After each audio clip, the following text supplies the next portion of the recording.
I have noticed that Prime Minister Modi has intervened on a positive note in the Ukraine crisis. उन्हें nominate किया जा रहा है Nobel peace award के लिए। आपको इस बात की, इस खबर का आइडिया है?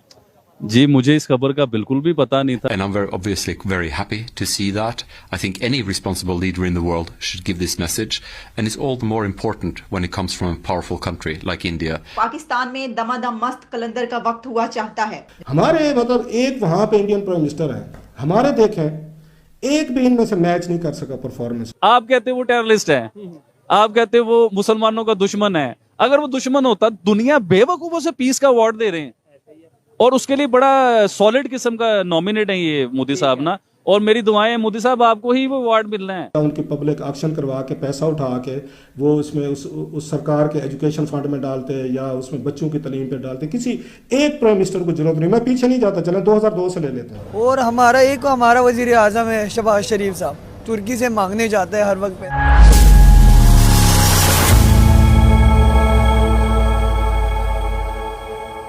जय हिंद दोस्तों, नोबेल कमेटी के डिप्टी लीडर असल तोजे ने भारत की जमकर तारीफ की।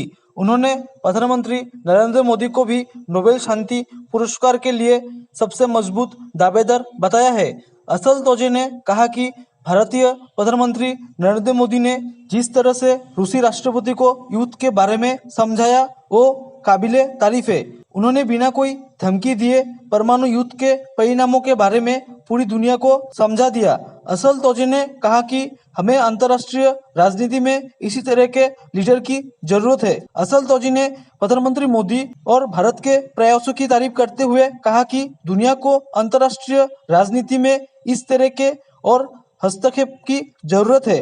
उन्होंने कहा कि भारत ने किसी से तेज आवाज में बात नहीं की, सिर्फ दोस्ताना तरीके से अपने स्थिति से अवगत कराया। अंतर्राष्ट्रीय राजनीति में हमें इसकी और जरूरत है। कभी किधर से मांगने जाता है, कभी किधर से। और मोदी को देखो, तुर्की के मुसलमानों के लिए रोता है और उनके लिए दुआएं करता है। मेड इन इंडिया मोदी ने वो पूरा करवाया। एमी तो नहीं नोबेल प्राइज अवार्ड मिल रहे हैं भाई, उसे एमी तो नहीं मिल रहे। मैं समझता हूँ कि पाकिस्तान में इकोनॉमी के एतबार से उल्टी गंगा बह रही है। बिलीव करें, मैंने इसको जब देखा ना, मैं तो सोच नहीं रहा था ये हिंदू लीडर जो है, ठीक है, एक हिंदुओं का लीडर है, क्योंकि ये मुसलमानों के लिए इतनी मोहब्बत रखता है, इतनी कदर करता है और वो उनके लिए रो भी रहा है। देखिए जरा, ये बहुत ही अच्छी चीज है कि मैं हमेशा कहता हूँ देखने में वो कुर्ता पजामा है और एक वेस्ट कोट और अंदर से बब्बर शेर, genius mind. One should not be surprised. India is now one of the primary powers of this world. I've noticed that Prime Minister Modi has intervened on a positive note in the Ukraine crisis, warning Russia against using nuclear weapons. And I'm obviously very happy to see that. I think any responsible leader in the world should give this message, and it's all the more important when it comes from a powerful country like India. And I believe the message was heard in Moscow and it was well received. In the world today, there are some experienced leaders, but many quite inexperienced leaders. Modi has been Prime Minister for some years now, and he's one of the elder statesmen of this world. And I think that lends him credibility. And it's interesting to see that India, that has in a record time gone from being a developing country to becoming one of the primary economies of this world, India is taken more seriously. And when India speaks, it tends to be with a friendly voice and without threats. And that's always a good thing in international politics. Nation को लेकर जो चल रहे हैं, policies को लेकर अगर बात की जाए, जिनकी आपको पॉलिसीज पसंद हैं, उन्हें नॉमिनेट किया जा रहा है नोबेल पीस अवार्ड के लिए। आपको इस बात की, इस खबर का आइडिया है? जी, मुझे इस खबर का बिल्कुल भी पता नहीं था, लेकिन आप लोगों से ही पता चला है, क्योंकि इंटरनेशनल मीडिया भी हम लोग इतना यूज नहीं करते और ये ज्यादातर खबर इंडियन मीडिया पे चली होगी, जो हमें देखना ही नसीब नहीं होता। तो कैसा फील है कि मतलब क्या आप समझते हैं कि जो बात आप करते हैं कि भाई इंडिया के जो प्राइम मिनिस्टर हैं उन्होंने अपने कंट्री के लिए बहुत सी एफर्ट की है, पॉलिसीज बेहतर की हैं, उनका कंट्री आगे जा रहा है, आज वो दुनिया कह रही है कि हाँ भाई ये बंदा नोबेल पीस अवार्ड का हकदार है, यानी आपकी बात अब सच्ची साबित हो? मैं सबसे ऑडियंस से ये बात करना चाहूंगा, पीस का मतलब क्या होता है? अमन।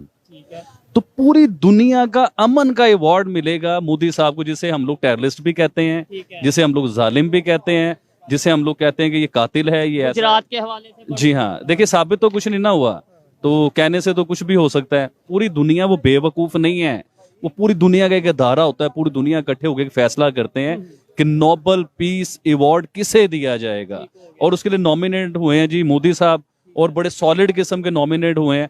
तो मतलब बड़ी खुशी होती है देख के। लेकिन यार हमारे गैरतमंदों को शर्म नहीं आ रही कि हम लोग भी कुछ करें? सिर्फ ब्लेम दे सकते हो, सिर्फ ये कह सकते हो आप ऐसे हो, आप वैसे हो, आपने ये कर दिया। अब दुनिया सारी गद्दार है, दुनिया बेवकूफ है, दुनिया गद्दार है। और पाकिस्तानी ठीक है। आबिद अली तो वैसे ही गद्दार है, जो मोदी साहब की तारीफ करते हैं लोग सारे गद्दार कहते हैं। अच्छा, इधर एक और चीज है, मैं अगर लेट्स सपोज कोई तारीफ कर दूं किसी की तो कहा यह जाता है, या लोग समझ सकते हैं, लोगों का हक है कि यार व्यूअरशिप के लिए, व्यूज के लिए। आप किस चक्कर में तारीफ करते हैं, मुझे ये बताओ? आप मेरे से पैसे लेते हैं या आपका कोई और सिस्टम है, या आप किसी एजेंडे पे काम कर रहे हो? अच्छा, ये बड़ी जबरदस्त बात। मैं तो करूं, मैं तारीफ करूं, किसी का ये ब्लेम करना बनता है कि भाई ये तो व्यूअरशिप के लिए, लोगों को, इंडियन ऑडियंस को खुश करने के लिए ये काम कर रहा है। आप किस लिए? इस चीज का जवाब मैं बड़े सिंपल लफ्जों में देता हूँ आपको। देखिए, मैं सबको ये मैसेज देना चाहता हूँ, ठीक है, ना मेरा कोई यूट्यूब चैनल है, ना मैं यूट्यूब बहुत ज्यादा यूज करता हूँ, लेकिन अब आप हमारी टीम का हिस्सा बन गए हैं, ये आप अनाउंस करते हैं। मैं आप लोगों की टीम का हिस्सा नहीं हूँ, मैं आप लोगों को भाई समझता हूँ। और जो ऑडियंस मुझे देखते हैं ना, यकीन करें दिल की गहराइयों से इन्हें पसंद करता हूँ, इनके मैसेज सुनता हूँ, इनके मैसेज पढ़ता हूँ, बड़े शौक से मैं पढ़ता हूँ इनके मैसेज। अच्छा, अब बात टॉपिक पे आते हैं हम लोग। मोदी साहब को पूरी दुनिया ने गैरतमंद करार दिया है, इसका मतलब ये गैरतमंद आदमी करार दिया है उसे। तो मैं तो बड़ी देर से कहता हूं कि मोदी और उसका पूरा मुल्क गैरतमंद है। अब दूसरी बात ये करता हूं कि हम लोग आज बड़ी तकलीफ से मैं ये बातें करना चाह रहा हूं कि हम लोग, हमारी गैरत कब जागेगी, हमारे हुक्मरानों की गैरत कब जागेगी, कब ये होश के नाखून लेंगे, कब इन्हें समझ आएगी कि इस पाकिस्तान को ऊपर जाना चाहिए, ये पाकिस्तान भी तरक्की करे। कि पूरी दुनिया में जलील हो रहे हो यार आप लोग। आपको नहीं चाहिए कि आप दुनिया में कहीं जाओ, लोग कहेंगे यार ये पाकिस्तानी है, ये गैरतमंद लोग हैं, गैरतमंद। एयरपोर्ट पे रोक के तलाशी ली जाए, कपड़े उतारे जाए, वही बात आ गई ना कि गैरतमंद लोग हैं। तो गैरतमंद के साथ तो ऐसा नहीं होता। अब इंडियन है, उनकी पूरी दुनिया में इज्जत पता चलता है। अच्छा, मुझे एक चीज और है, मैं ये बात करना चाह रहा था कि मुझे ये बताइए कि पाकिस्तान के पास क्या नहीं है। पाकिस्तान को अल्लाह पाक ने पानी से भी नवाजा है, पाकिस्तान को खूबसूरत पहाड़ भी दिए, कबायली इलाके भी हैं, इधर सोना भी निकलता है, मतलब निकल सकता है अगर निकालना चाहें तो। मैं कश्मीर गया था, वहां के लोगों का ये गिला था कि भाई यहाँ से चाइनीज आके प्रोजेक्ट करते हैं, वहां से सोना या जो भी वहां से चीजें निकलती हैं वो निकाल के ले जाते हैं। तो पाकिस्तानी कश्मीर का सिर्फ नारा ही लगाता, करता कुछ। चाइना के ऊपर ना बड़ी तसल्ली से बात करूंगा कभी आपसे, उसकी मैं अभी बात करना नहीं चाह रहा। तो मैंने एक इंटरव्यू में कहा भी था कि अच्छा दोस्त जो होता है ना, वो अपने दोस्त को स्ट्रॉन्ग करता है, वो अपने दोस्त को मोहताज नहीं करता कि हमारी हर चीज चाइना, ये शर्ट लोगे वो भी चाइना, आपका माइक भी चाइना, मतलब ईच एंड एवरीथिंग, हर चीज चाइना। उसने हमें किस तरफ लगा दिया है? उसे चाहिए था कि पाकिस्तान, अगर हम उसके दोस्त थे ना, तो हमें स्ट्रॉन्ग करता, हम अपना बनाते, हमारी अपनी प्रोडक्ट होती। अब मैं मादनियात की बात कर रहा था कि पाकिस्तान में अल्लाह की दी हुई दुनिया की हर चीज है, वही चीजें इंडिया में है, वही जमीन इंडिया में है। इंडिया दुनिया में ग्रो करता है, तरक्की करता है, पूरी दुनिया में उसका नाम पहचाना जाता है। आप पूरी दुनिया में ज़लीलो ख्वार क्यों होते हो? क्यों? आपकी नीयत में फतूर है। आपने उल्टी गंगा का जिक्र किया था। मैं समझता हूँ कि पाकिस्तान में इकोनॉमी के एतबार से उल्टी गंगा बह रही है। दुनिया भर में तेल की और पेट्रोल की कीमतें कम हो रही हैं, लेकिन पाकिस्तान एक वाहिद ब्लेस्ड कंट्री है जहाँ पर तेल की कीमतें बढ़ रही हैं। आपको ये पता नहीं होता कि आप सुबह सो के उठेंगे तो एक नया ऐलान मजीद कीमतें बढ़ाने का कैसे हो जाएगा। जय हिंद दोस्तों, स्वागत है आपका आपके YouTube चैनल जय हिंद पर। वीडियो को लाइक और चैनल को सब्सक्राइब जरूर करें, और हम आपके लिए पाकिस्तानी मीडिया के एक से बढ़कर एक लेटेस्ट वीडियो लाते रहेंगे।